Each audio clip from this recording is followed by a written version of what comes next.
Una, hindi hihingi ako sa inyo ng pasensya at hindi ako magtagal dito dahil alam ko ang mga demonyo katulad ni Mr. Atungang may mga tao na siyang pinapasundan ako. Matapos ang matinding pasabog ni Patidongan, kung saan isa-isa niyang ibinunyag at pinangalanan ng mga tiwaling pulis na sangkot sa pagdukot at pagligpit sa mga nawawalang sabongero, bigla na lamang siyang sinimulang bantayan ng mga di kilalang tao. Ayon sa kanya, may mga lalaking palihim na umaaligid, tahimik pero matalim ang mga tingin, para bang mga aninong kampo ng demonyo na naghihintay na lamang ng tamang oras upang umatake. At ang mas nakakakilabot, ang mga gunman na ito ay mga tauhan umano ni Atungang na inutusan para siya'y tuluyang alisin sa mundo, para patahimikin ang tinig na ngayon ay unti-unting gumigiba sa katahimikan ng tinaguriang gaming tycoon na si Charlie. Dahil bukod sa 70 milyong pisong pinaghatian ng mga traidor na pulis, na suhol kapalit ng katahimikan sa likod ng pandaraya at pagkawala ng mga sabongero, may mas malalim pa raw na ebidensyang hawak si Patidongan. Ebidensyang kapag lumabas, ay kayang yumanig hindi lang ang pangalan ni Atungang, kundi ang buong imperyo ng kanyang kapangyarihan. Pero bago po tayo magsimula, baka pwede pong pakilike ang video ito dahil malaking tulong na po ito sa katulad naming content creator. Ayon sa ating masusing pananaliksik at mga natanggap na impormasyon mula sa mundo ng internet, isang nakakabahalang pangyayari ang naganap. Hindi na raw lumalabas ng bahay si Patidongan. Simula nang ibunyag niya sa publiko ang listahan ng mga tiwaling pulis na sangkot sa pagdukot at pagligpit sa mga nawawalang sabongero, tila ba isinumpa na ang bawat hakbang ng kanyang buhay. Ayon sa mga malalapit sa kanya, para raw siyang ibong nakakulong sa gusaling pinagtataguan niya. Hindi makagalaw, hindi makahinga. Dahil sa labas, may nakaambang panganib, may mga matang nakamasid, may mga aninong hindi niya makilala, pero siguradong hindi kabutihan ang pakay. Minsan na raw siyang nagtangkang lumabas, pero agad niyang naramdaman ang malamig na pagdampi ng takot. Sa bawat paglingon niya, tila may sumusunod. Mga sasakyang hindi pamilyar, mga mukhang hindi niya alam kung kaibigan ba o kaaway. At ang pinakamasakit sa lahat, ang mga taong minsan niyang nakasama sa operasyon, mga dating kakampi, mga dating kaibigan, mga dating tauhan ni Atungang na minsang tumindig sa iisang layunin. Ngayon isa-isa na ring tumalikod sa kanya. Tinalikuran siya hindi dahil sa kasalanan niya, kundi dahil sa takot. Ang mga dating tinawag niyang kapatid sa laban, ngayon ay mga alipin na ng salapi, kung saan yakap nila ang mundong kontrolado ng demonyo. Ayon sa kumakalat na post sa social media, may mga nagsasabing tumanggap na raw ng malalaking halaga ang ilan sa mga dating kakampi ni Patidongan, mula mismo kay Charlie, ang tinaguriang gaming tycoon ng Pilipinas. Ang kapalit ng perang iyon ay ang mismong buhay ni Patidongan.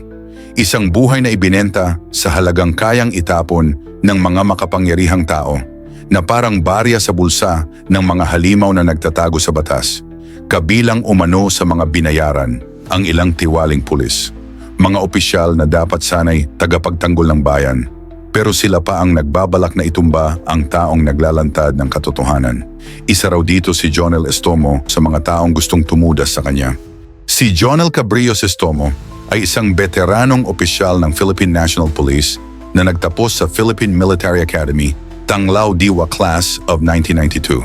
Pinamunuan niya ang anti-kidnapping group at nakipamuno sa matagumpay na operasyon laban sa kidnapping for ransom syndicates.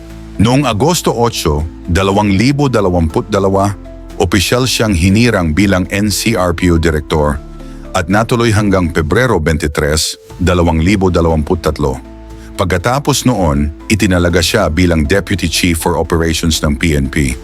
Kaya hindi na nakapagtataka kung bakit idinawit ni Dondon Patidongan si Jonel bilang aso ni Atong.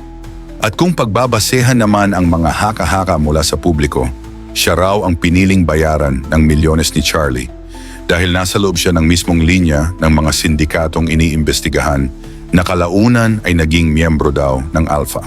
Kaya pala sa panahon ng pagkawala ng mga sabongero, tila napakahirap kumuha ng matinong lead dahil ang mga dapat sanay naghahanap ng hustisya ay sila pa mismong nasa itaas ang nagtatakip.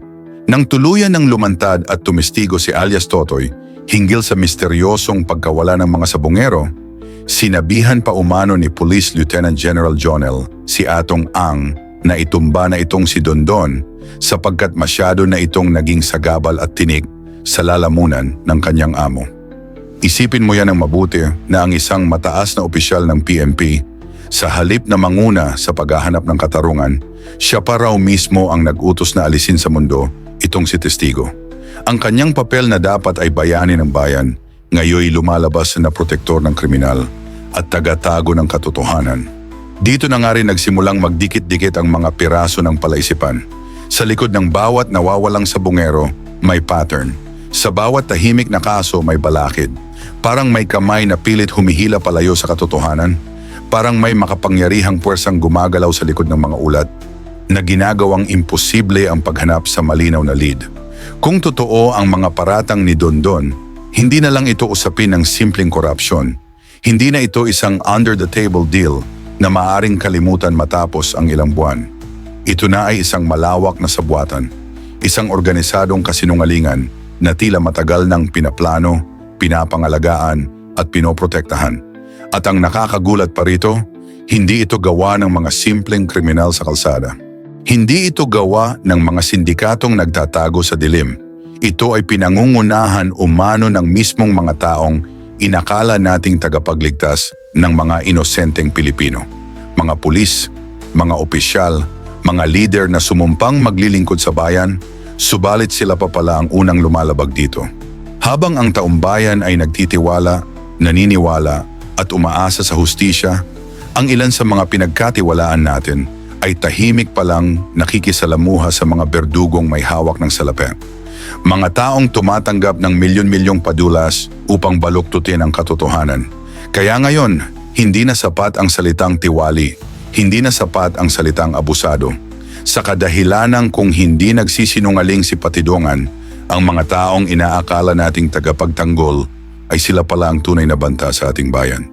Sa huli, habang lumilipas ang mga araw, mas lalong kinakabahan si Julie Aguilar Patidongan.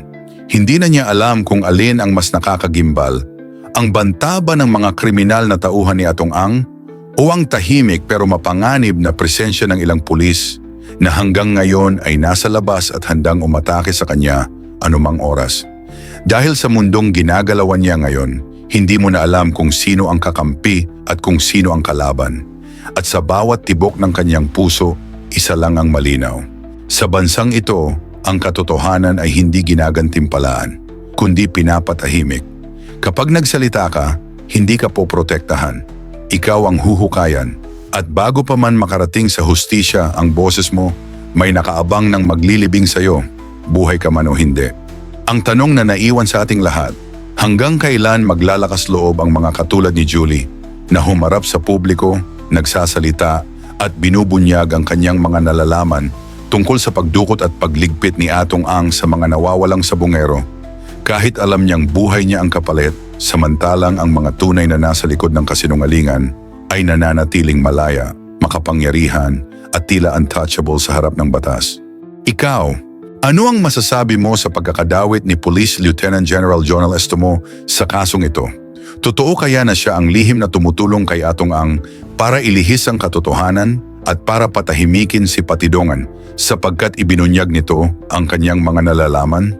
O isa lamang itong malalim na palabas na may mas malaki pang puwersang nagkukubli sa likod ng lahat ng ito? Ikaw na ang humusga, comment mo yan sa ibaba at babasahin natin yan isa-isa. Hanggang dito na lamang po, maraming salamat po sa inyong lahat at mabuhay po kayo.